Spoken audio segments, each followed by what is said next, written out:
Hey, comment tu vas dans ta life? Ouais, ça va super bien. Je suis un peu... je suis un peu fatigué, je te dirais. Parce que on a eu un gros enregistrement. Oui, c'était... Un énorme enregistrement avec Émile Bilodeau. Ouais. Si, admettons, là, t'as pas bu de café, t'es pas obligé. Ça va te réveiller en masse. Ça a été énergique. Émile Bilodeau, vous savez que c'est un auteur, compositeur, interprète émérite, qu'on aime toutes ses chansons, mais est un garçon qui met beaucoup, met son pied à terre, parle des injustices et il n'a pas fait... C'est un gars qui est extrêmement impliqué, puis il nous a permis de comprendre des trucs aussi. C'est un bon vulgarisateur. Ça a été vraiment, vraiment intéressant. C'est une entrevue... Ça a revolé. C'était à broil. Ouais, c'était à broil, vraiment, et... que tu sois d'accord ou non avec Émile. Émile vulgarise et toujours dans le respect. Toujours dit à toutes les fois qu'il nommait quelqu'un, c'était monsieur et vous. Ouais. Donc, d'ailleurs, il t'a vous voyez tout le long. Vous voyez, pour moi. Peut-être qu'il pense que t'es un monsieur. T'es un ministre. Mais pour vrai, Émile Bilodeau qui est venu parler de son parcours, de son secondaire, de son intro à la musique, de l'impro beaucoup. Il vient de ce milieu-là. Donc, ça a été une superbe entrevue. Oui. Je vous dis, ça va brasser. Là. C'est un des podcasts qui est le plus high temper. Ça fait du bien des fois. D'ailleurs, on a un petit challenge à vous faire vous faire en fait, de partager notre page YouTube. Parce que là, on a 1000 abonnés quand même. 1100 environ. Fait que là, nous, notre challenge, là, c'est à 2500 abonnés. Je sais pas pourquoi on fait ça. Là, je sais pas moi non plus. À 2500 abonnés, on a décidé que pour vous gâter, pour vous remercier de nous suivre, moi, je vais faire un 5 minutes de stand-up qui est vraiment pas mon travail, qui est le travail à Chris. Puis Chris, il va écrire une toune. Je vais écrire une toune. Je vais la chanter. Moi, il faut que j'écrive le 5 minutes de stand-up, puis il faut que je le livre en public. On va le filmer, on va vous le montrer. Chris, même affaire, il faut qu'il écrive une toune. Faut que j'écrive une toune, faut que j'en joue. La guitare, je pourrais pas, mais je vais la chanter. Je vais être accompagné d'un guitariste.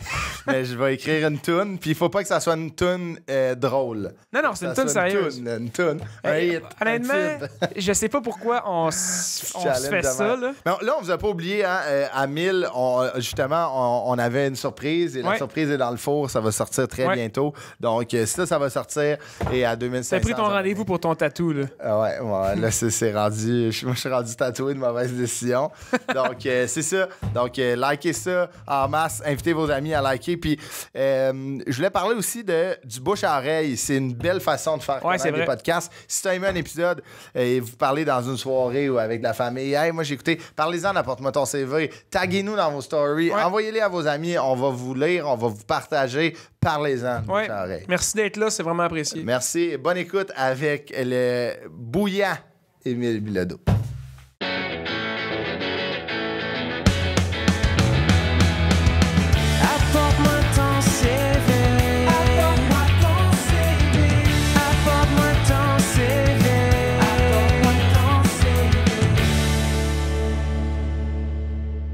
Salut, mon Ludovic. Salut, Chris. Ça va? Ça va très bien. C'est Chris, qu'est-ce qui est arrivé dans ton creux de coude? Je sais pas comment ça s'appelle, là, mais... C'est du tape, ça.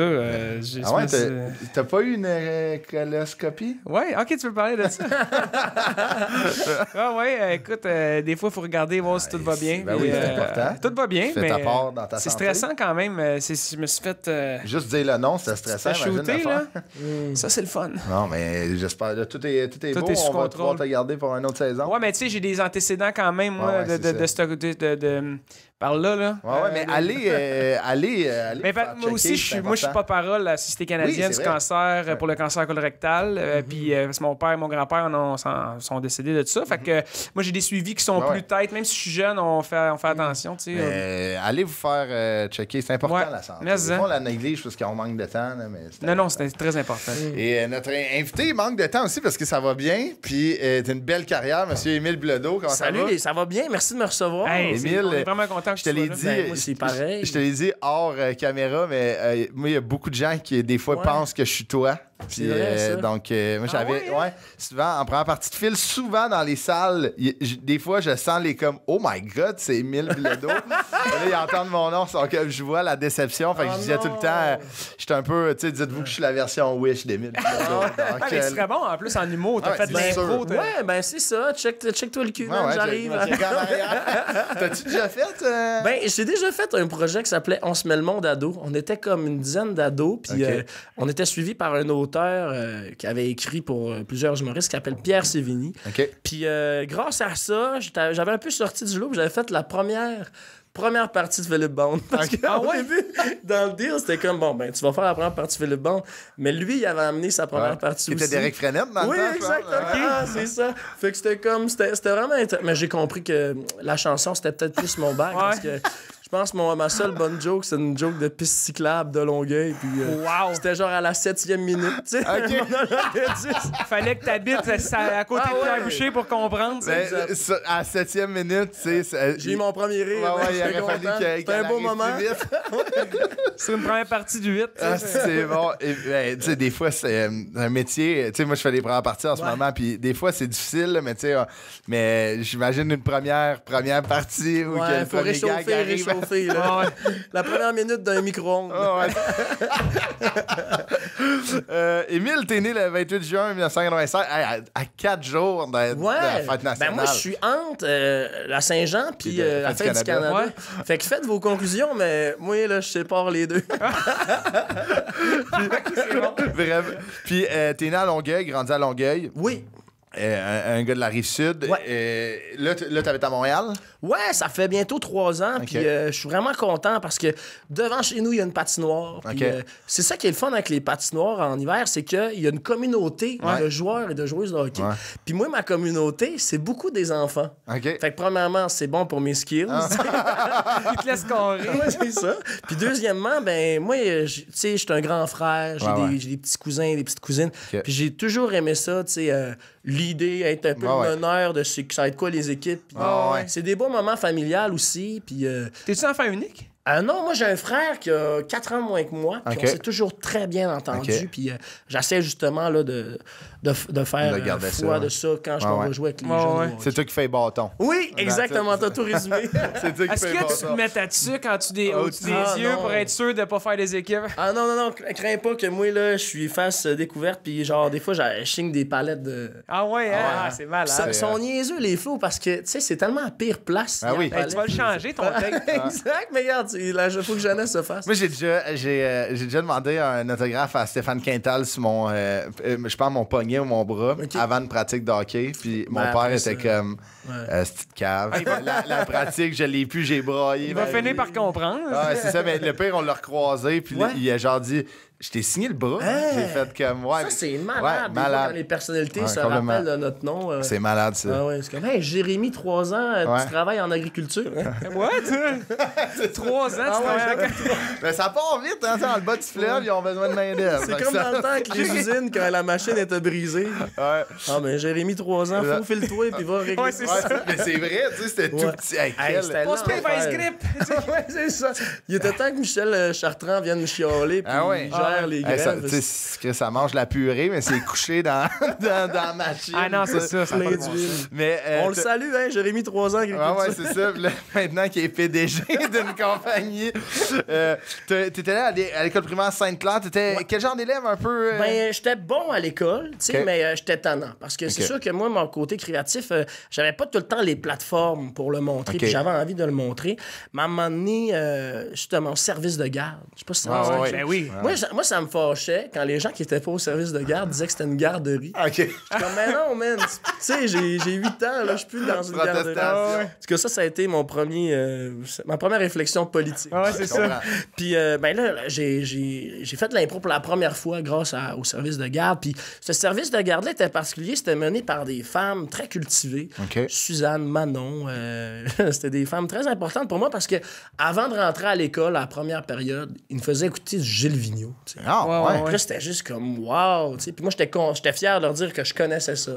Là, j'étais comme... Il me valorisait dans mes connaissances Gilles Vignonnet. Ben oui. Ouais, fait que j'en garde des bons souvenirs. Puis je trouve que c'est important très tôt à l'école de montrer un peu ces fenêtres-là culturelles pour que les jeunes qui sont allumés à la culture puissent se rattacher à être valorisés. Par rapport complètement. C'est...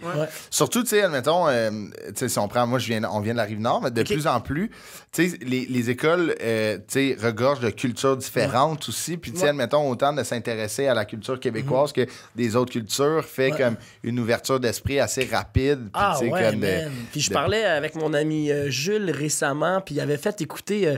lui, il donnait des cours de francisation. Jules Falardeau, le fils de Pierre. Puis ce qui était malade, c'est qu'il faisait écouter des films qu'on n'a pas accès, nous autres, même si on est nés ici, genre Pour la suite du monde de Pierre Perrault, qui est comme l'histoire de la communauté de l'île aux Coudes. Puis on les voit là, pendant toute une année. Fait qu'il y a la pêche aux marsouins, qui est comme super important pour eux parce que c'est bon économiquement, ils se nourrissent de tout ça. Puis tu les vois à un moment donné, leur genre de mardi gras, là, quand tout le monde arrive costumé, puis ils font de la gigue, d'un cuisine, puis c'est super culturel. Puis genre, Jules, il montre ça à des gens du Chili, puis font comme... Ah, mon Dieu, tu sais, que ce soit les bûcherons, tout ça, il y a des liens qui se font. Puis en même temps, nous autres, on est les seuls au monde à faire de la gigue dans nos cuisines, tu sais. Fait qu'ils font des liens, mais aussi, ils s'accaparent une partie de nouveauté, d'une richesse de l'humanité, qui est notre culture à nous autres. Fait que pour moi, quand je t'entends dire que c'est nécessaire, je peux pas faire autrement qu'être d'accord, parce que c'est pas un repli sur nous-mêmes de juste dire, regardez, ça, c'est Gilles Vigneault. Tu sais, c'est comme, OK, tu sais, il y a beaucoup de francophones de partout à travers le monde qui viennent au Québec. Puis sa poésie est riche et généreuse. Fait que c'est comme si on ouvrait nos bras en montrant nos artistes. Complètement. Mais non, mais c'est le fun d'être fier parce qu'on a une belle puis diversifiée aussi. Là. Oui, exactement. Hey, moi, là, un gars qui me fait bien capoter, c'est Corneille. Hey, il me fait capoter, man. Il est allé faire des podcasts ici, là. Il a reçu Mathieu Bock-Côté à un moment donné. Les gars, ils se parlent, tu sais. C'est deux souverainistes, mais... ils se rejoignent pas à plein de places pareilles. Fait que c'était vraiment cool de voir le clash. Lui, man, il a eu une histoire complètement abracadabra au Rwanda. Il est arrivé au Québec, puis non seulement il a embrassé la culture ici, mais il en a fait... c'est un emblème. C'est ça, exact. Il l'a pris, En France, quand il fait ses shows, man, il fait la lumière sur nous autres. Fait que pour moi, tu sais, Boucard Diouf, tout ça, c'est des Mariana Mazza, tu sais. Moi, je trouve que la culture au Québec, aujourd'hui, il faut la définir de même, tu sais. C'est comme, elle a été faite... elle reste à faire, puis elle sera en changeant. Moi, ce qui m'énerve avec des gouvernements qui essaient de créer une identité nationale, c'est qu'ils comprennent pas que c'est tout le temps en mouvance.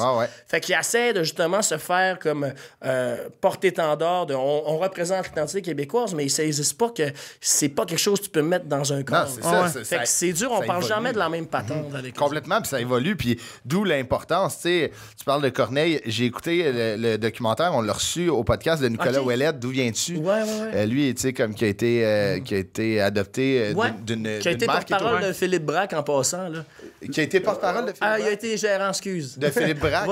Mais tu sais, c'est comme Corneille en parle, tu sais, puis Corneille, tu sais, comme tu dis, a vécu une histoire incroyable, mais tu sais, parle de la culture au Québec, puis comme tu dis, il a le droit, puis il faut qu'il en parle parce que c'est incroyable ce qu'il a fait, ce gars-là, puis c'est d'une beauté. Fait oui, il faut ouvrir ça, puis bravo à Suzanne et Manon qui t'ont fait. Vraiment.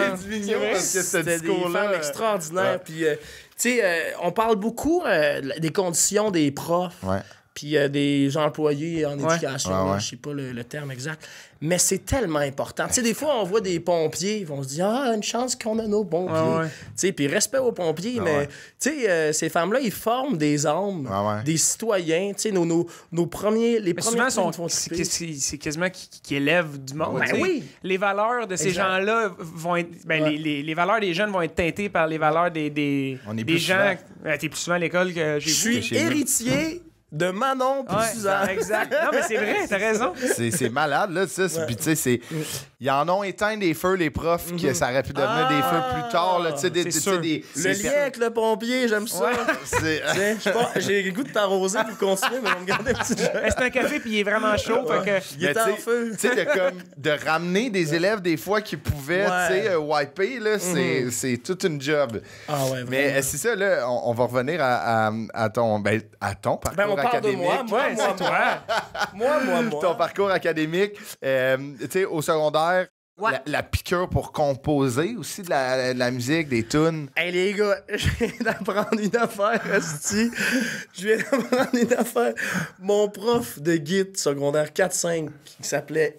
Hey man, je viens d'apprendre. C'était dans les journaux, là. Ah non. Ah oui, il a comme un genre là, tu viens d'apprendre. Ouais, je l'ai appris cette semaine. Il a fucké en tabarnak. Il y a eu des relations sexuelles avec ses élèves. Arrête. Une de ses élèves. Puis là, il y avait un article qui était sorti en 2019 comme quoi il s'était passé de quoi de même. Puis le tabarnak, il a récidivé en 2021. Voyons donc, Ouais. Fait que là, il était en prison, là. Ouais, c'est ça. Ça, c'était ton prof de guide? Ouais, mais j'en avais deux. Il y en avait un vraiment cool, genre, qui s'appelait Réal. Un qui était vraiment trop cool avec les gens. Ouais, non, attends, laisse-moi finir, Ludo. Il y en avait un qui était cool, parce que lui aussi, il était cool avec les jeunes, là, tu sais, on s'entend. Mais il y avait une moumoute de Einstein, des lunettes rondes, c'était comme un maniaque de la musique. Puis l'autre, ben c'est ça. L'autre, des fois, on faisait des jokes de drogue, puis il pognait les nerfs, vraiment.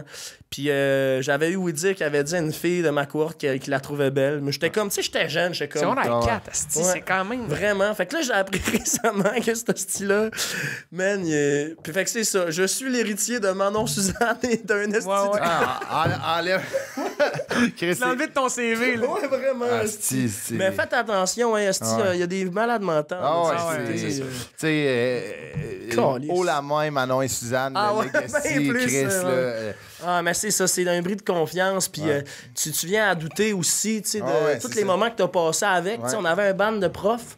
Puis lui, il y avait un band hommage à The Police. Puis moi, j'étais sur le drum, tu sais. Puis j'avais appris Roxanne. C'est vraiment compliqué, là, parce qu'il faut que tu ailles d'un Toms là, pour compléter le beat. Fait que j'avais pris un cours privé de drum pour être sûr. Avec lui? Non, pour être sûr que ce prof-là, il soit satisfait de mon playing.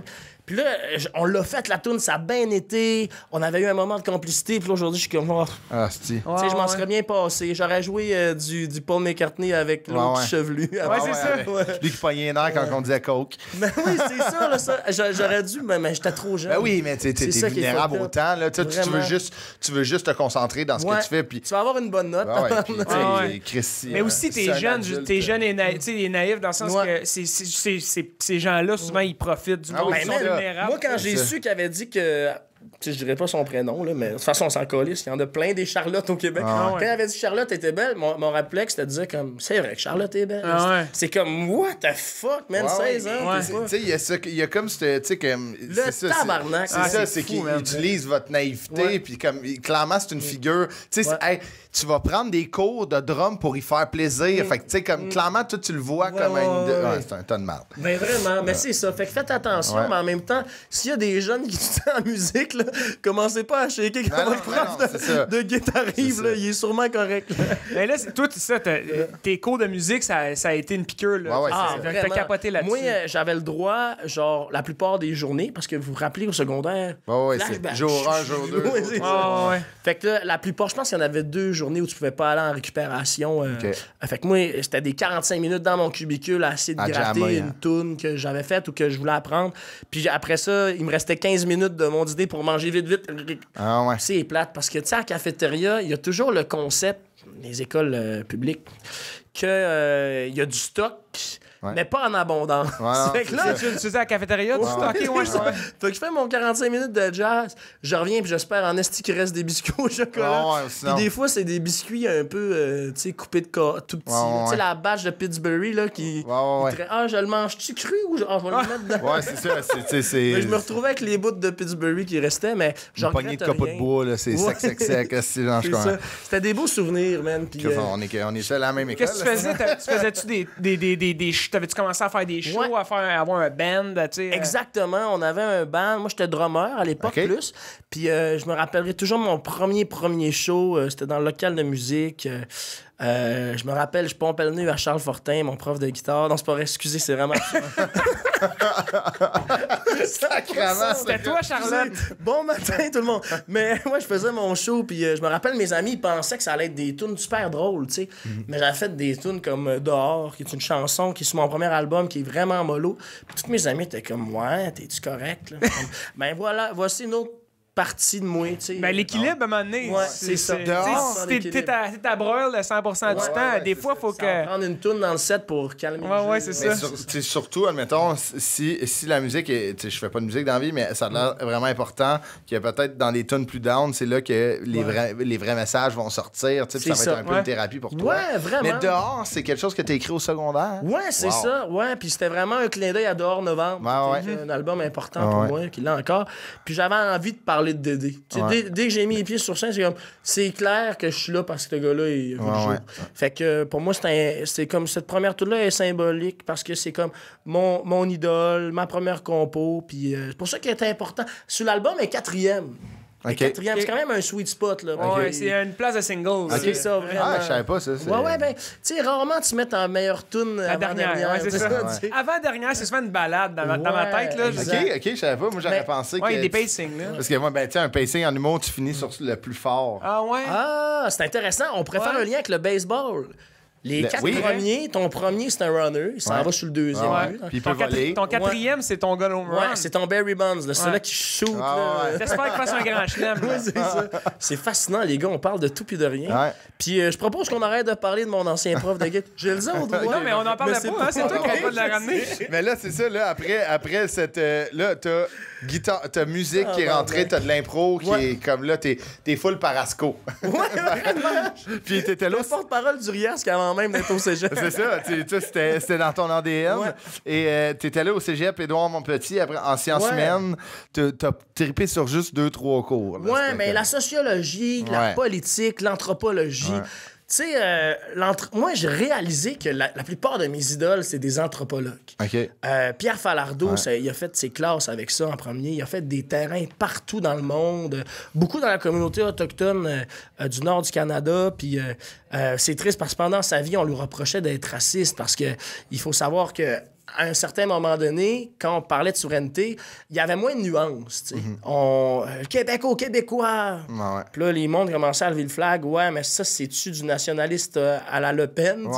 Fait qu'il y avait moins de nuances. Fait que Falardeau, je pense que ça l'a affecté de se faire traiter de raciste, alors que lui, mais c'est comme aujourd'hui un peu, tu te fais catégoriser, lui. Il s'était fait mettre dans une boîte, puis même si c'était pas nécessairement ça, c'est ça sans nuance. Puis c'est triste, sachant que ce gars-là, toute sa vie, ce qui l'a fasciné, c'est des artistes révolutionnaires de l'Amérique du Sud. C'est son travail d'anthropologue. Aussi Serge Bouchard, qui est décédé l'année passée. Pour moi, Serge Bouchard, ça a été une révélation parce que je me suis rendu compte que on était gênés de parler de notre histoire. C'est fascinant. Là. Je vous sors quelques lignes. De Sablon, c'était le fils d'un Canadien français et d'une Haïtienne qui a fondé la ville qui deviendra un jour Chicago. Il y a eu de nombreux maires de grandes villes des États-Unis, que ce soit Los Angeles ou encore Las Vegas. Puis, peut-être pas Las Vegas, c'est arrivé plus tard Las Vegas. C'est arrivé... Mais des villes, des grosses villes de la côte ouest. Puis c'est beaucoup des Canadiens français en cavale. Qui sont comme... Ils étaient dans la merde, ils sont partis, puis se sont fait une vie... puis même la vérandrie qui a découvert les cheveux. C'est des francophones. Lafayette qui était... Exact, qui est allé péter des gueules... d'Iberville, qui était un des premiers Montréalais qui est né à Montréal, qui avait beaucoup foi en Louis XIV. Il n'était pas pro-Valérie Plante, mettons. Il était plus français. Lui, il a suivi Missouri, puis il est allé fonder la Louisiane. Fait que c'est fascinant de savoir que les Américains sont forts. Ils l'ont écrit, leur histoire, c'est légendifié. Ils sont fiers. Vraiment. Puis nous autres, c'est plein d'affaires qu'on se l'est pas raconté. On a tapé à traîne, là. Exact, vraiment. Fait que Serge Bouchard, c'est ça. Puis lui, ça a été un gars que pendant la commission vient, quand on a eu envie de répondre à des questions puis des malaises par rapport aux autochtones du Québec, c'est beaucoup lui qu'on a interrogé. Puis lui, il était considéré comme un aîné dans la communauté de Mingan chez les Inuits. Il mangeait avec les plus vieilles, puis il avait fait ses preuves auprès des communautés. C'est fou, man. Fait que anthropologie, je pense que j'aurais fait ça aujourd'hui, là, si j'étais pour retourner à l'école, parce que pour comprendre qui on est, nous autres, les Québécois, dans toute notre complexité, notre mixitude, il faut... comprendre d'où on vient. C'est ça. Puis il faut comprendre aussi que les autres viennent aussi. Puis c'est ça qui me fait de la peine, c'est que les gens qui sont les plus outillés pour parler d'indépendance se font reprocher d'être peut-être un peu trop fermés sur eux autres mêmes, alors que c'est tout le contraire. Fait que moi je suis content d'être ici aujourd'hui pour le nommer. Ben oui, c'est cool. C'est vrai que tu regardes les États-Unis, tu en parles un peu, les Américains ils en parlent, sont fiers. Vraiment. C'est souvent, c'est vrai que j'ai l'impression, comme tu dis, que c'est... Je sais pas, qu'on se recule entre nous. Là, c'est ça. Moi, je commence à avoir cette... puis moi, c'est arrivé sur le tard, mais cette fierté nationale et cet amour pour le projet de souveraineté puis l'histoire du Québec est arrivé un petit peu plus tard. Ouais. J'étais dans un collège privé qui était très élitiste, donc c'était intéressant. Fait que le combat des classes...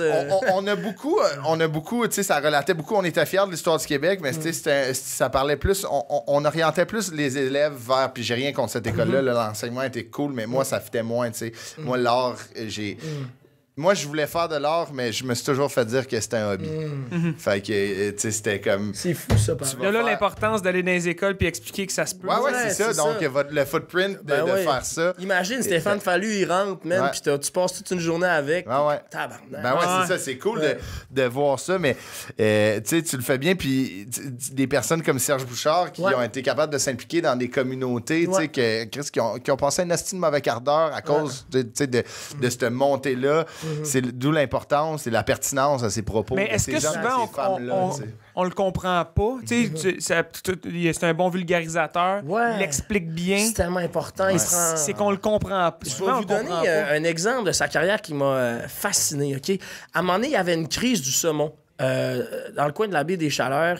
Puis là, il s'est retrouvé... il y avait vraiment une petite guerre là, entre les Micmacs puis les Acadiens. Fait que là, ce qui s'est passé, c'est que eux autres, ils abusaient de la pêche, puis eux autres, ils se sentaient pas respectés parce que pour eux autres, le saumon, c'est spirituellement important, tu sais. Fait que là, ça se traitait tout et non. Serge Bouchard, il est allé. La police était stand-by. Il avait sorti la police du coin de Québec et tout le monde.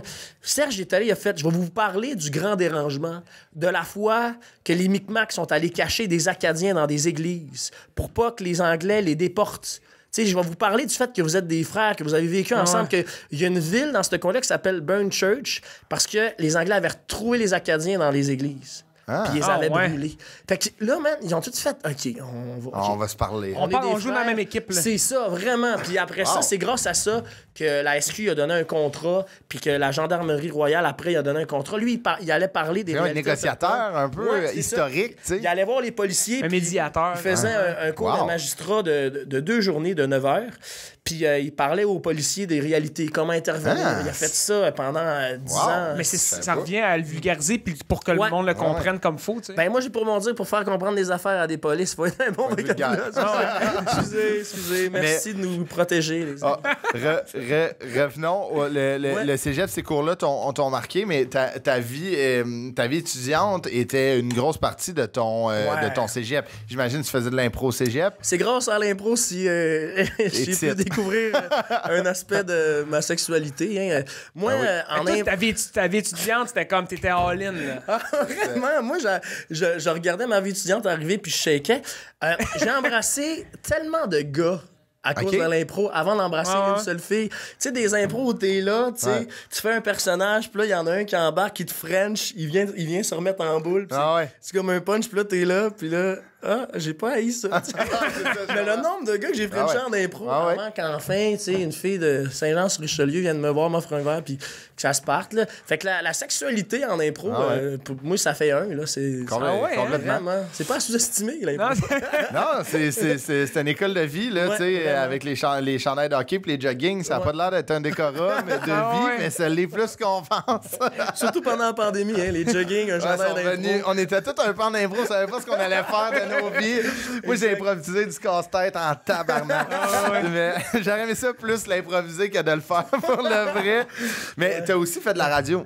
Oui, un peu, c'est vrai. Je mettais des musiques, puis là, c'est mon frère qui prend le relais à cette heure. À l'université, il t'impliqué dans la radio. Ouais, vraiment, puis il parle d'indépendance, puis il met des tunes. C'est sûr qu'il met Oasis, là, c'est un triple d'Oasis. Un Wonderwall, des fois, on va toute la jammer. Mais c'est bon partout, ça. Mais c'est drôle parce qu'il écoute jamais Wonderwall. Il écoute tout le temps les tunes un peu moins connues. C'est vraiment un mélomane. Puis, fait que, non, faut respecter ça. Puis, ce qui est malade avec cette bande-là, c'est que c'est 2 frères. Fait que lui, mon frère joue de la guitare aussi. Des fois, on jamme ensemble. Ah oui, c'est bien cool. Puis, ouais, vraiment. Fait que je suis content qu'il y ait ça dans sa vie. Oasis, c'est comme un peu sa petite religion. Mais ouais, la radio, c'est malade parce que tu peux avoir une Mais les frères Gallagher sont quand même un peu plus fous que nous autres, là, je pense. On s'entend mieux, moi, mon c'est frère, ça. que ces deux-là. Mais récemment, c'est Liam, je pense, qui a fait une tune, ça s'appelle Once. Ouais. O-N-C-E. Puis là, mon frère m'expliquait ça. Ça parle du fait que Liam, il a vécu une vie de rockstar. Puis là, c'était un peu un has-been. Ouais. Puis la tune, en fait, c'est comme tu voudrais répéter ça, tu te rappelles qu'on tripait, mais finalement, tu te rends compte que ça va juste arriver once. C'est juste une fois. Fait que ça, cette tune-là, ça me parle. Hey, c'est vrai. Je suis content que mon frère, il me l'aille comme refilé parce que c'est une tune que je me connais. Qui vient te chercher. Vraiment. Et là, admettons, tu sais, t'es au cégep, la chanson, tu composes, là, tu fais de l'impro, tu disais que, tu sais, les tournois d'impro, on connaît comment ça se passe, c'est très rock'n'roll. Vraiment.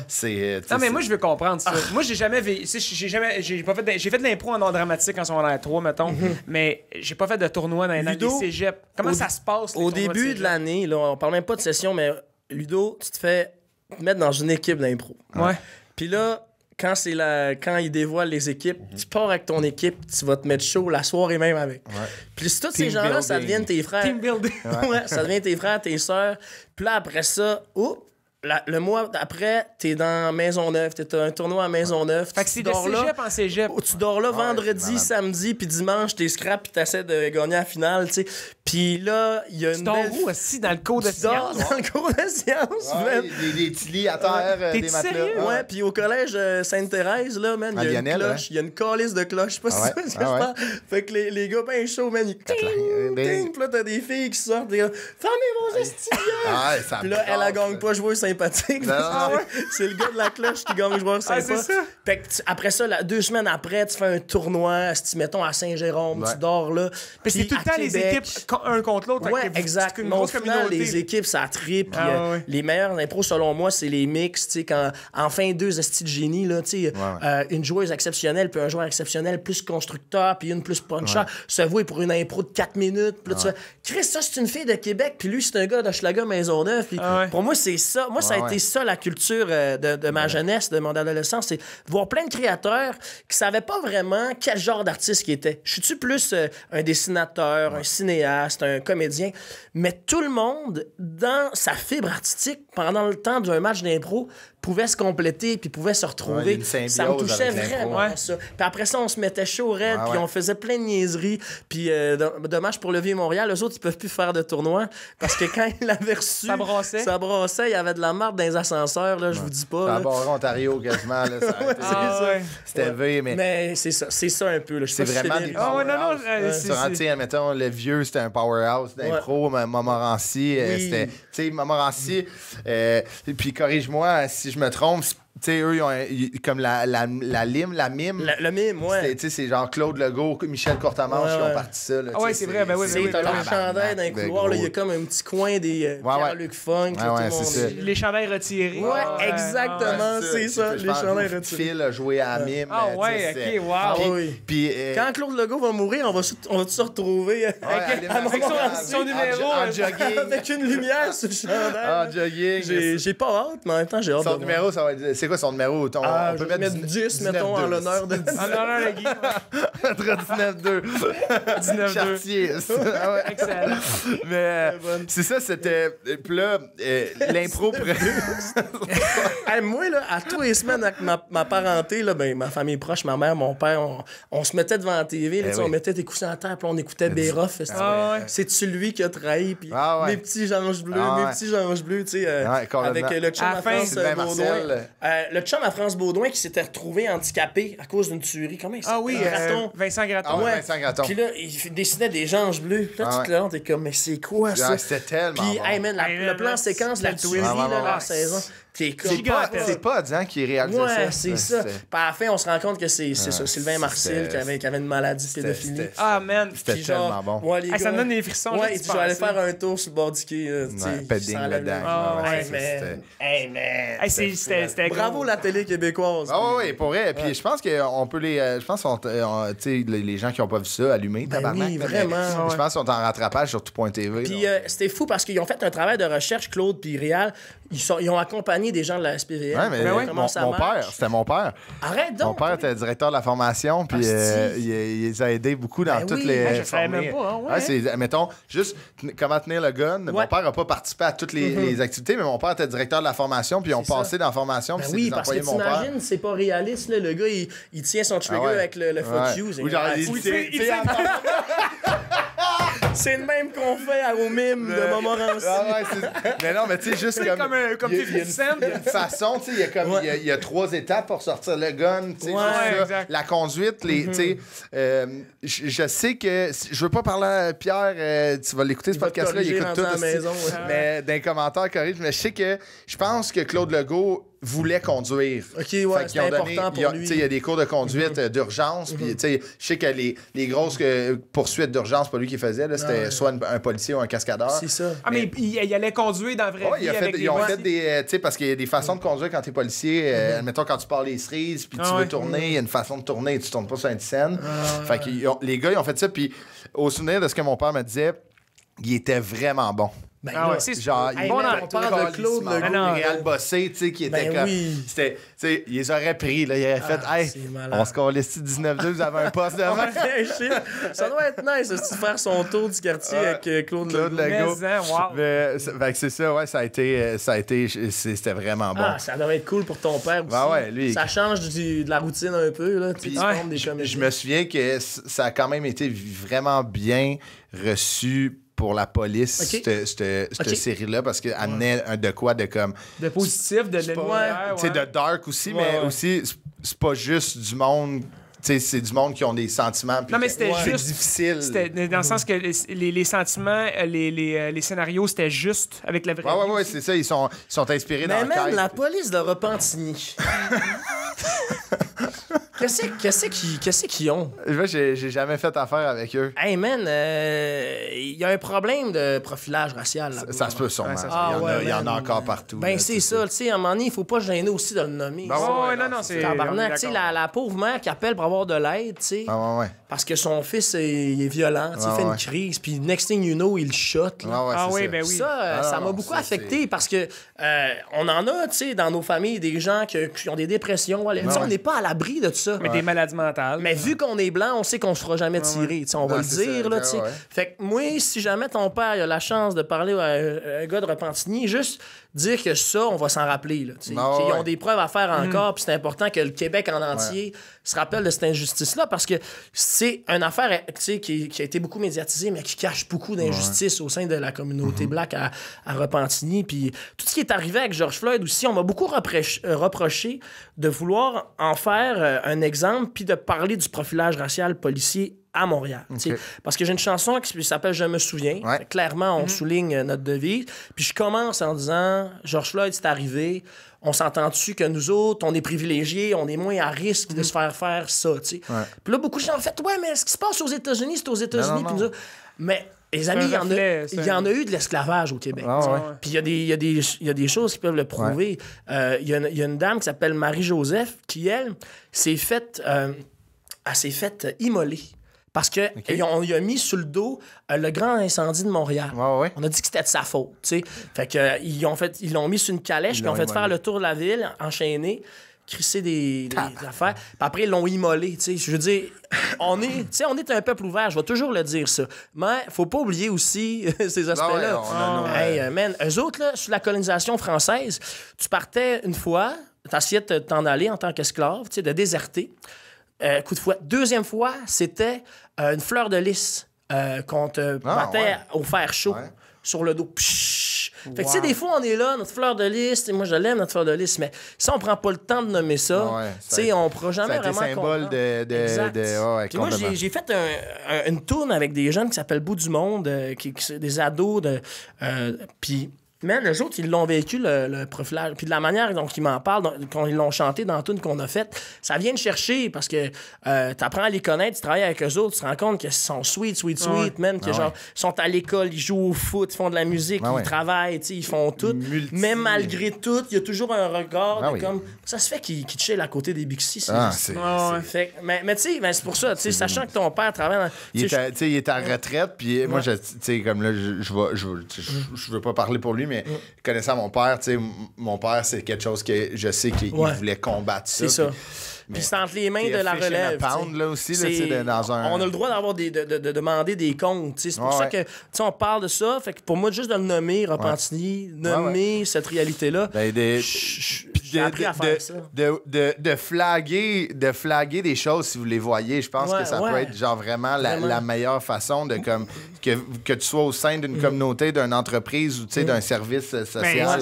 Mais les États-Unis, c'est un reflet. Ben oui, c'est ça. Il y a une échelle, tu sais. C'est pas à cause que c'est un gros pays. Nous, à petite échelle, il se passe des affaires qu'il faut continuer à dénoncer. Vraiment. Ça peut être... On se rappelle du gala artiste quand il y avait 75 nominations, puis qu'il y avait P.Y. Lord. C'est ça. C'est comme... Moi, j'étais comme mal pour lui. J'étais comme, man, il doit trouver le temps long. Complètement. Tu sais, il faut qu'il rende des comptes. C'est comme la fois qu'on a fait la Saint-Jean 2020, puis c'était Didier Lucien, le porte-parole. Puis là, George Floyd, ça arrive, tu sais.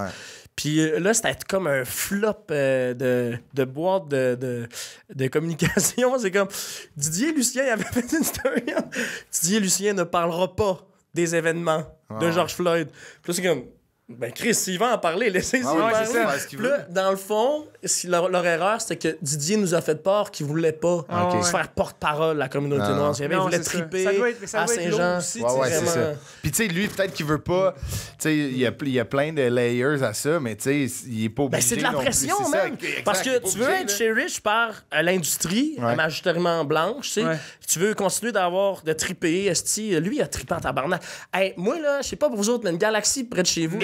Il nous cotait ça avec Fouki pendant la Saint-Jean, justement, après le show. Il disait, man, j'ai compris quand j'étais avec mes meilleurs chums puis qu'on se faisait pleuvoir des choses dessus que je suis en train de triper, là, tu sais. Il me compte ça, moi, j'étais ému parce que qui veut pas, tu sais, se retrouver adulte, habillé en veste de sauvetage, puis il pleut des sécheuses. Fait que, tu sais, il y a ça, il veut garder cette place-là, tu sais, mais en même temps, il sait qu'il y a la communauté qui le regarde, puis qui veut qu'il parle pour lui, puis qu'il défende, puis qu'on voit plus de gens de sa communauté, qu'il y ait plus de plateformes pour... Mais là, ça commence avec la fin des faibles. Je trouve ça bien intéressant.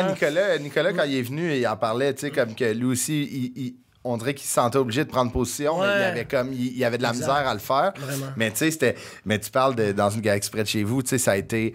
Puis pour lui, c'est comme il tripe. Moi, encore aujourd'hui, une des meilleures jokes que j'ai entendues dans ma vie, c'est la nuit porte de garage.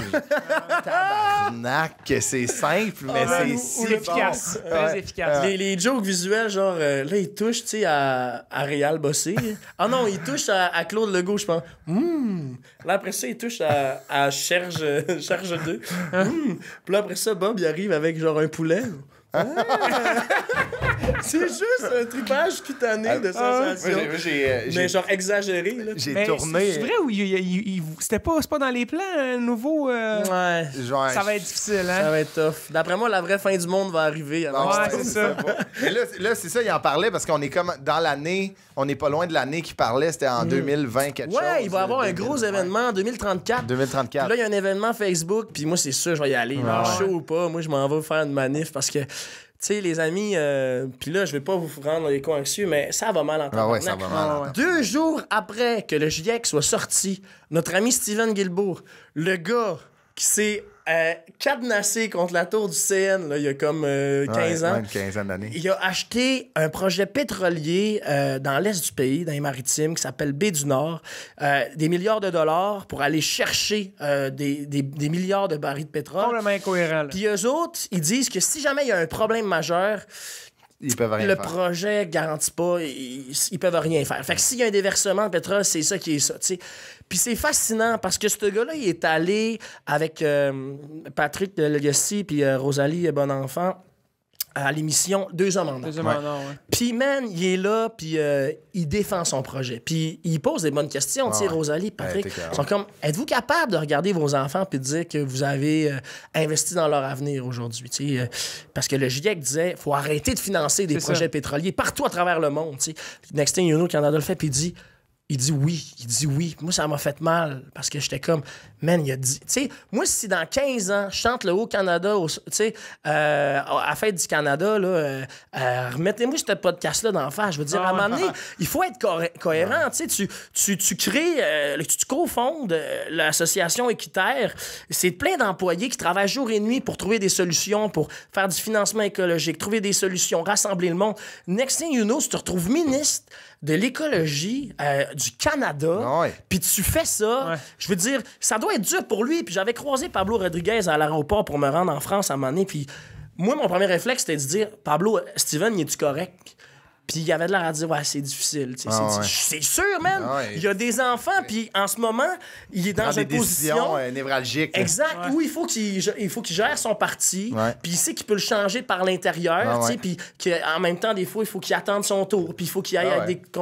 C'est l'enfer. Mais moi, je pense vraiment que... S'il perd cette position-là... on n'est pas plus avancé. Mais moi, je pense que l'indépendance du Québec, là, arrive. Parce qu'à partir du moment où tu nous enlèves la possibilité d'aller forer dans les maritimes ou en Alberta, ben là, on se retrouve avec plein de sous à investir dans des affaires plus brillantes comme la classe scientifique, les ressources renouvelables. Les professeurs. Puis moi, les professeurs. Puis en ce moment, il y a quelque chose de complètement fucked up, les gars. Quand Joe Biden a été élu, la première affaire que notre premier ministre, la première affaire que François Legault a faite, c'est tweeter à Joe Biden...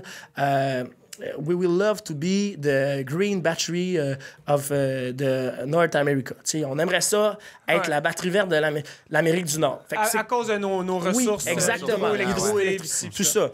Puis là, il y a des projets de miner du graphite pour faire de plus en plus de conduits électriques pour des voitures, par exemple. En ce moment, Hydro-Québec a un contrat pour électrifier en étant en accord avec une communauté autochtone du sud du Québec, parce qu'on passe là avec notre conduit électrique, toute la ville de New York. Mais là, nous autres, on fait ça, c'est notre projet national, tu sais. On gagne des sous, c'est l'hydroélectricité. Mais en même temps, on donne des milliards de dollars au projet d'Alberta. Fait que vous voyez là l'affaire, c'est qu'on peut pas financer un projet de réinsertion sociale puis des tonnes de prison. On peut pas financer l'électrification de l'Amérique du Nord puis Fait qu'à un moment donné, il faut que le Québec comprenne que tout cet argent-là, c'est un gaspillage de miscommunication. Fait que si on est capable de mettre nos jeux dans le même panier puis de devenir un pays avec tous les bienfaits, le plein potentiel, on s'enlève aussi ce genre de vice-là d'aller se commander une frite puis un hamburger à Baie-du-Nord ou une poutine en Alberta. Tu manges tes pommes, tu t'investis dans ta belle salade verte. Pour moi, l'indépendance s'inscrit aussi dans limiter les possibilités de l'échapper. C'est de minimiser les... Là-dessus, je suis 100% d'accord avec toi. Puis ce qui me fait capoter, c'est que des fois, nous autres, là, il y a un mouvement, la jeunesse souverainiste, on s'en va voir des communautés, des organismes écologiques, puis on est comme, hey, on aimerait ça faire une manif avec vous autres. Puis ils embarquent pas. C'est comme depuis quand l'indépendance, c'est pas un ami à l'écologie. Puis il faut vraiment essayer de s'enlever le style d'ego de comme c'est moi qui va la faire l'indépendance. C'est moi qui va sauver la planète. C'est ensemble. C'est ça. Tabarnak. Puis tu sais, l'histoire de la souveraineté au Québec, c'est des Québécois qui éduquent des Québécois. Là. C'est Pierre Laporte, c'est la police, la soirée de la matraque. Là, ça va faire bientôt 50 ans quand Régis Chartrand se faisait donner des coups par des gars avec qui il faisait de la boxe, qui se retrouvaient en... Tu sais, il faut qu'on arrête de faire des camps qui se tuent contre les camps, il faut qu'on se parle. Faut être cohérent. Faut vraiment. La même affaire, tu sais, comme ça revient à l'histoire de la crise du saumon. Oui, c'est ça. On est tous frères. Il est où Serge Bouchard? Sacrément, il a pas formé quelqu'un, lui. C'est ça. Mais là, il y a Jean-Philippe Plot qui a pris sa relève. Commence à... Il a repris l'émission à Radio-Canada. Fait que c'est comme le nouveau des sage. Des footprints, tu sais. Oui, c'est ça. Non, mais c'est sûr qu'il lui, il est inspiré. Oui, man. Tu sais, tu peux côtoyer cet homme-là toute sa vie. Puis on a fait une soirée hommage au Katsu. Puis l'émission finissait, on faisait chacun un poème. Il y avait Joséphine Bacon, qui est une très, très grande poétesse autochtone, qui est venue y lire un poème. Tout le monde braillait. Puis à la fin, il y avait son bureau avec sa canne, son chapeau. Puis là, c'était comme un moment de silence, douche de lumière. Puis JP, là, j'étais assis à côté, tu sais. Il braillait. Puis j'étais juste comme... quelle chance de pouvoir travailler dans un domaine où on rencontre plein de gens qui ont envie de discuter, de réfléchir, de prendre le temps de le faire pour que quand un collègue parte, on a juste le mot ami dans la tête. Je trouve ça vraiment une chance inouïe de faire ça. C'est une belle chose, la culture, puis de tout ce qu'on peut amener de comme ta mémoire vie. Puis on va pouvoir, tu sais, comme quelqu'un comme ce gars-là qui prend qui va prendre la relève d'un passé tellement beau, puis qui a plus que, tu sais, il a réconcilié des personnes, tu sais, il y a comme l'impact est direct puis à long terme. Vraiment, il y a de quoi de beau. Il a écrit des livres là, fait que sa mémoire est encore là. Ouais, c'est ça, exact. C'est ça qu'il faut faire. Mais tu parles de se parler puis de justement ben, aussi, ça nous fait notre façon de penser, puis nos valeurs, ils évoluent à chaque jour en parlant. On se parle aujourd'hui, puis il y a des choses qui changent. Moi, c'est sûr qu'il y a des choses qui vont changer dans ma façon de voir certains trucs juste par notre discussion. Exactement, man. La richesse. Il faut pas arrêter d'évoluer comme ça. Exact. Puis moi, j'ai fait des polémiques. Là. Moi, je sais que pour que le monde se parle, il faut foutre la merde d'un coup. Toi, c'est... Chris, on va pas commencer à parler du chien de Mehdi Boussaïdan à Radio-Canada, tu sais, le style d'émission où il y a des animaux. Parce que toi, t'es game de porter ce drapeau-là puis de manger les coups parce que c'est ça. Vraiment. Puis j'ai du monde entouré, mais je veux dire... Ils sont où, ces émissions-là? C'est pas tout le monde qui a cette personnalité-là. Exact. Tu sais, ils sont où, ces shows de talk show-là, man? Ben, c'est ça. Ça a pris des podcasts. C'est ça. Je pense que c'est une autre branche à la culture qui est comme cool, qui a pas de filtre. Mais c'est le fun d'avoir aussi des divergences d'idées pour comprendre. C'est souvent, justement, ça fait 3-4 fois que je l'ai dit, mais qu'on est obligé d'être catégorisé maintenant. Surtout, tu sais, avec tout ce qui s'est passé dans les dernières années. T'es soit ci ou soit ça. Quand tu peux être nuancé, tu sais. Mais c'est fou, hein, parce que je trouve ça intéressant que tu nous amènes là, d'être soit ci ou soit ça. Mais les artistes qui ont pris position pendant la vaccination, là, c'est quand même fucked up. Hein?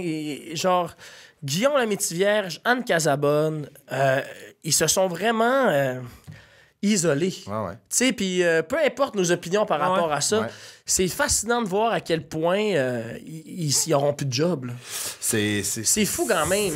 C'est un no way back. C'est ça qui est... Parce que moi, c'est des affaires de comme on va parler de laïcité. Tu sais, on va parler de la place des femmes, d'investir. Mais eux autres, c'est vraiment... C'était un sujet fucking chaud. Exact. Tu sais, c'était... Et aujourd'hui, t'as pas le droit, là. T'as pas le droit d'être à l'encontre de... C'est ça, ça divisait. Tu sais, on dirait que c'était... C'était fucked up, cette époque-là. Ça a comme pris ça a pris une envergure de comme... On dirait qu'on rentrait dans l'intégrité physique des gens. Tu sais, de comme... Là, je vais me faire vacciner ou non. C'est un choix que j'ai. Donc, tu sais, comme... Ouais, c'est ça. Il y a beaucoup de layers. J'ai écouté un podcast là-dessus, puis tu sais, il expliquait les layers de la vaccination, puis t'es comme, tu sais, ça a été, c'est s'isoler, comme tu dis, là, c'est se mettre au dos du mur. On va faire un bilan de tout ça, là, de la pandémie, dans 10 ans. On est encore tout dans... Mais tu vois, j'ai dit à Anne Casabonne, puis je pense à la galère, puis à tous les bons moments que j'ai trouvé ça cool, la complicité dans la série. Puis Guillaume, le Métivierge, comme Chris, c'est Monsieur Émile. Tu sais, c'est notre culture, c'est des gens qu'on a vraiment aimés.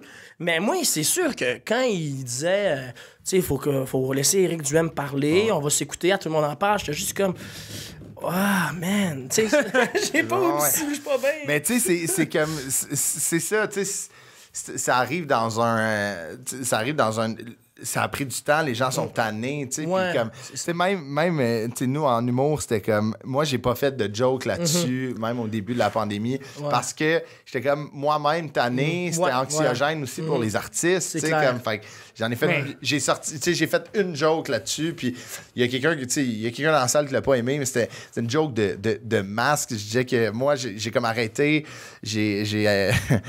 la qualité du masque, je m'en calisse. Au début de la pandémie, je dépensais 70$ d'un masque Bluetooth en peau de serpent québécoise aussi, avec ma carte Inspire. Là, aujourd'hui, je rentre au Provigo avec une vieille facture, 2 élastiques.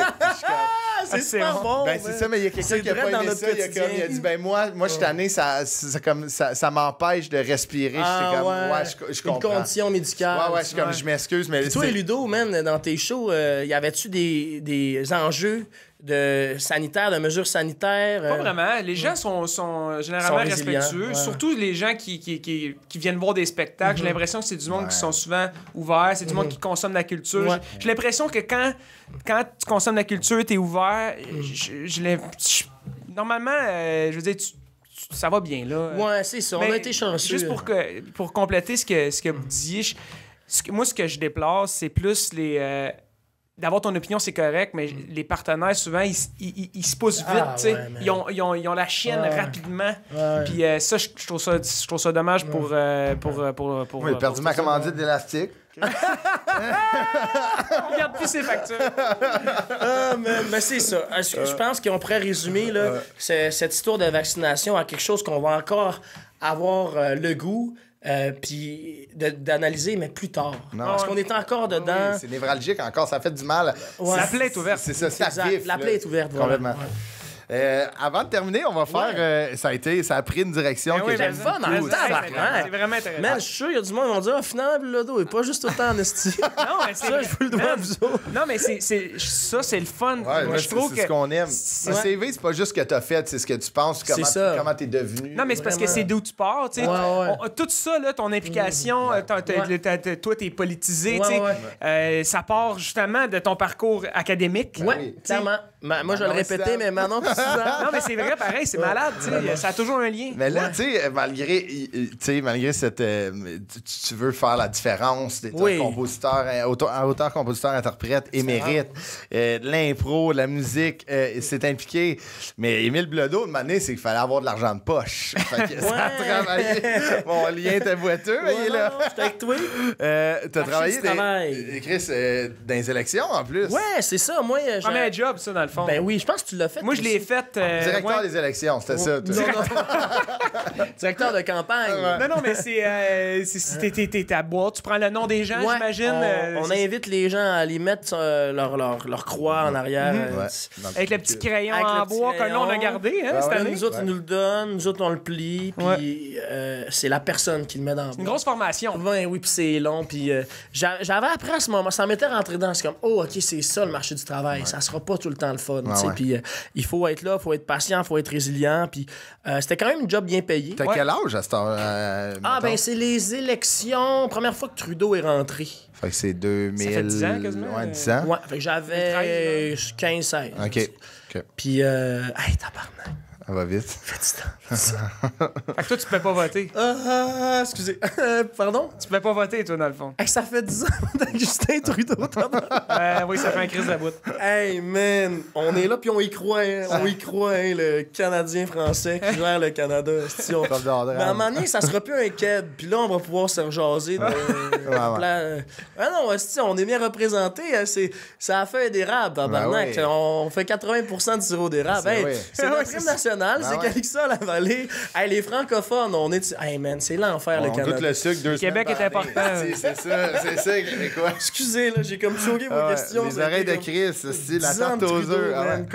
Mais danser en Inde pour montrer qu'on est ouvert. Plein de vendre des armes à l'Arabie Saoudite puis être pro pour la LGBTQ+, man. Alors qu'en Arabie Saoudite, je pense pas qu'ils ont borgué là-bas. Non, ça pas de karaoké au cocktail.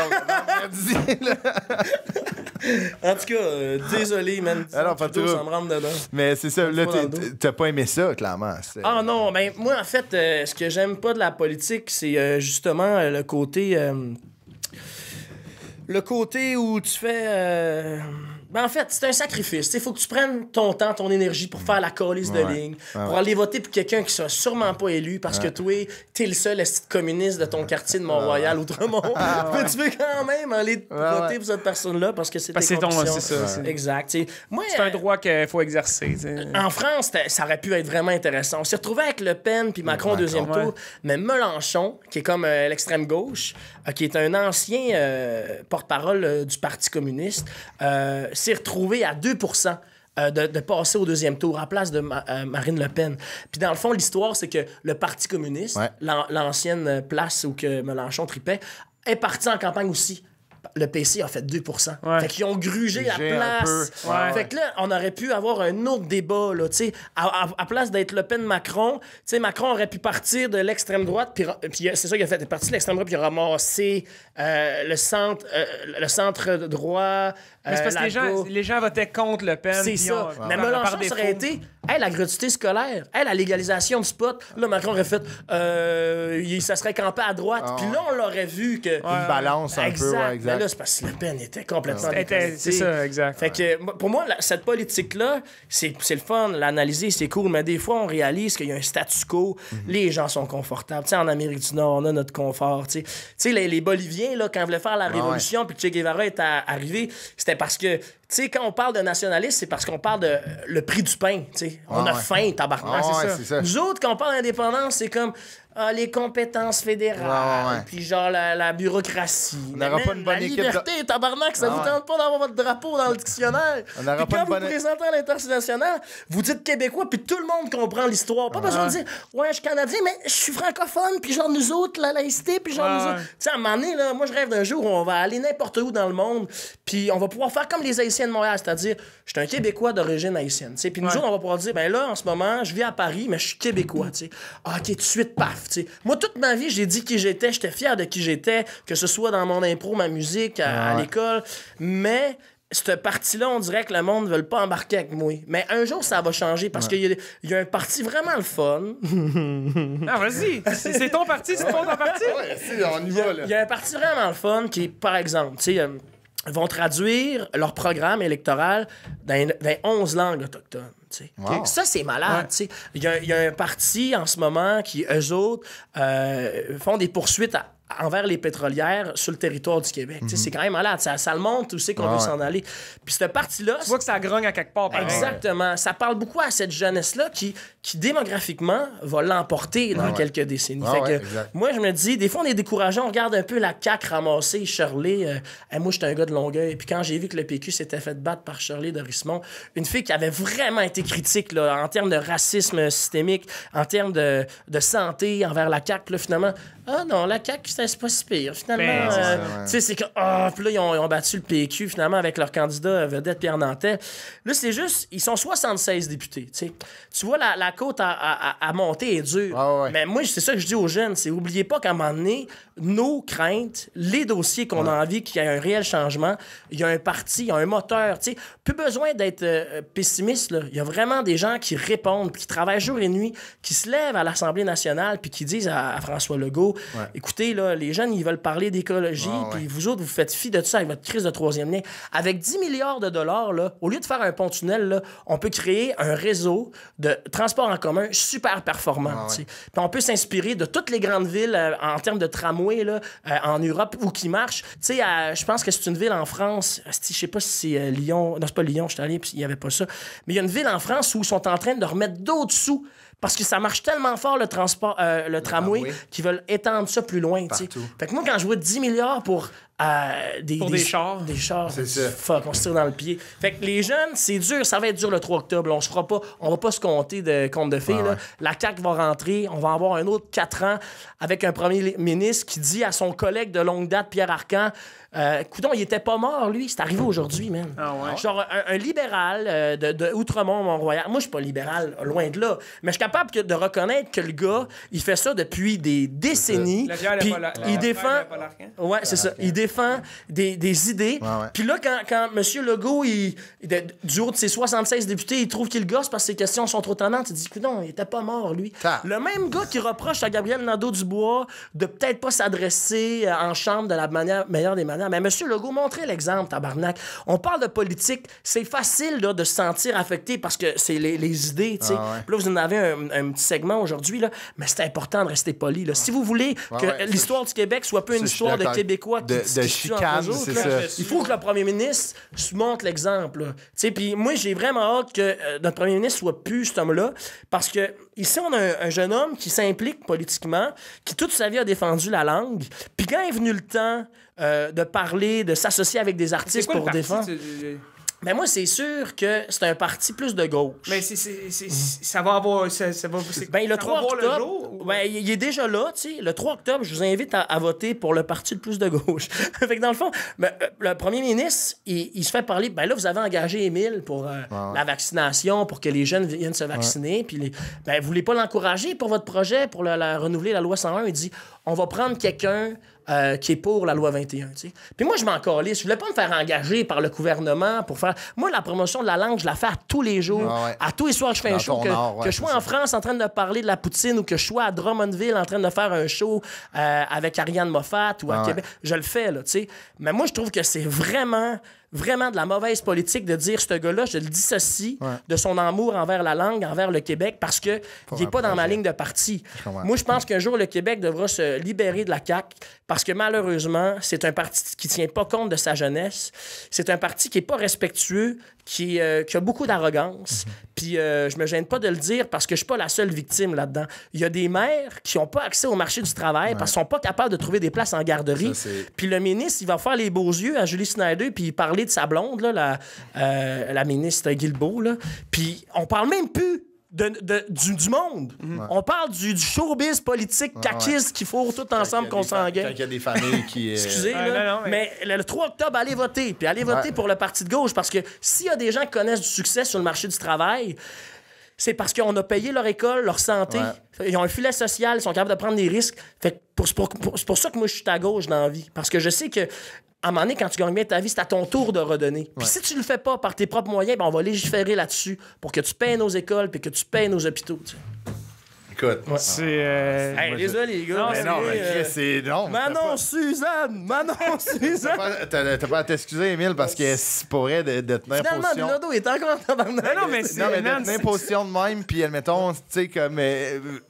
mettons, fie des opinions politiques. S'il y a du monde qui regarde ça, des jeunes qui regardent ça, ils sont capables de se dire, mais moi, je veux prendre position. Il y a de l'espoir encore. Ils sont 76, mais on s'en vient parce qu'à un moment donné, on va être plus nombreux. Moi, ce que je trouve beau de ça, c'est que t'es fidèle à toi-même. C'est fou, t'es loyal à tout. Vous pouvez compter sur moi. J'aurais aimé ça chanter au Centre Bell, mais c'est parce que c'était au Canada, là. La partie en anglais, on n'a pas eu le droit de regard là-dessus. C'est une chanson qui a été composée par Calixa Lavallée. Puis à partir d'un moment, le Canada a dit ça va être notre hymne national. C'est à nous. Ils ont rajouté des phrases en anglais. On n'a pas le droit de regard. C'est une chanson qui a été conçue pour le rassemblement des francophones canadiens-français au 19e siècle. Puis aujourd'hui, on dirait que ce hymne national-là, elle nous parle plus. En tout cas, moi, elle me parle plus, pas en tout. C'est pour enlever ta casquette au Centre Bell. Exactement. Puis moi, ça m'a fait chier parce que quand M. Trudeau a dit que Guy Lafleur est parti, on a perdu un héros canadien, j'ai fait tabarnak. C'est un petit gars de sursaut, là. C'est un petit gars que ses parents, là, asti, pour faire de la... Tu sais, ils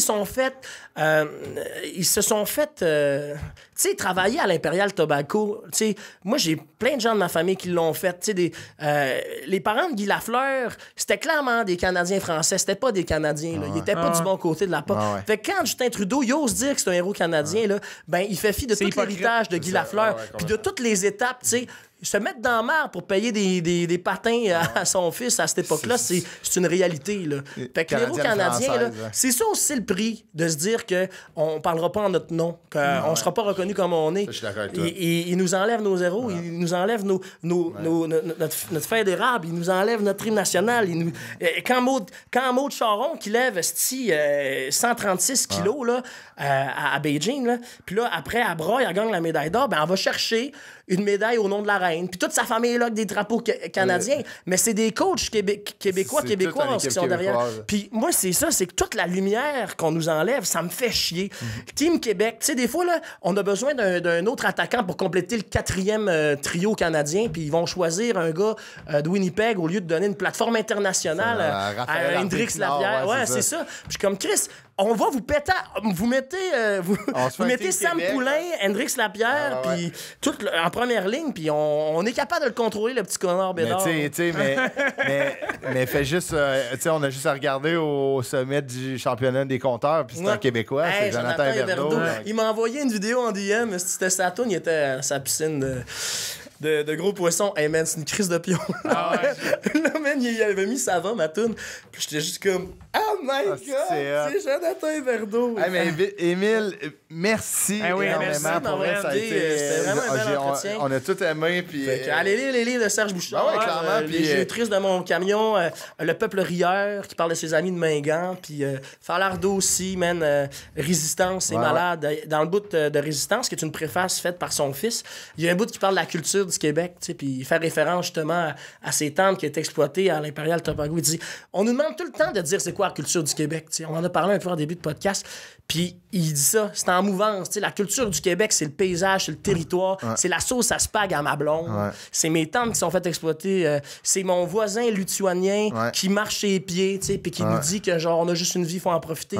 La culture québécoise, c'est pas quelque chose dans un corps, quelque chose qui évolue. Puis je nous invite à continuer de faire ce qu'on fait, puis à rester à l'écoute de toutes ces cultures-là qui veulent faire partie de la nôtre. Puis un jour, man, le Québec, ça va représenter tellement plus qu'en ce moment. On va avoir accès à son plein potentiel, puis on va être fiers d'avoir été des artisans de ce Québec-là. On peut pas mieux finir que ça. C'est incroyable. C'est que ça vous parle. Merci, Émile. Merci beaucoup. Puis, es-tu en spectacle? Es-tu encore en tournée? Ouais, moi, je suis en tournée jusqu'en septembre 2024. Okay. Après ça, je m'en vais vivre en France 2 ans. Wow, OK. Ouais, je m'en vais écrire mon « Quand les hommes vivront d'amour ». OK. Ah ouais, tu t'en vas en France? Je m'en vais là-bas, puis j'aimerais ça développer un peu... mais pas tant développer le marché, mais genre faire le tour du monde. Allez voir, tu sais, je vous parlais d'anthropologue, anthropologie. C'est quand même un mode de faire ça avec ta musique. C'est ça, vraiment. Puis avoir un pied en France, à côté de ma maison de disques à Lyon, qui s'appelle BAM Productions, pour faire des shows les fins de semaine. Puis quand j'ai rien pendant un mois, ben je m'en vais au Japon. Puis après ça, je reviens faire quelque chose. Puis après ça, je repars en Afrique, puis faire de la musique. Tu sais, je suis pas pire en drum, tu sais. Fait que moi, un de mes gros bas, ça serait d'aller parler de djembé, puis de toute la percussion, parce que pour eux autres, c'est spirituel, cet instrument-là. C'est une autre affaire que de la percussion. Je pourrais peut-être rentrer par la porte d'à côté. Tu connais la tune Roxanne. À mes risques et périls. Merci, Émile. Merci, les gars.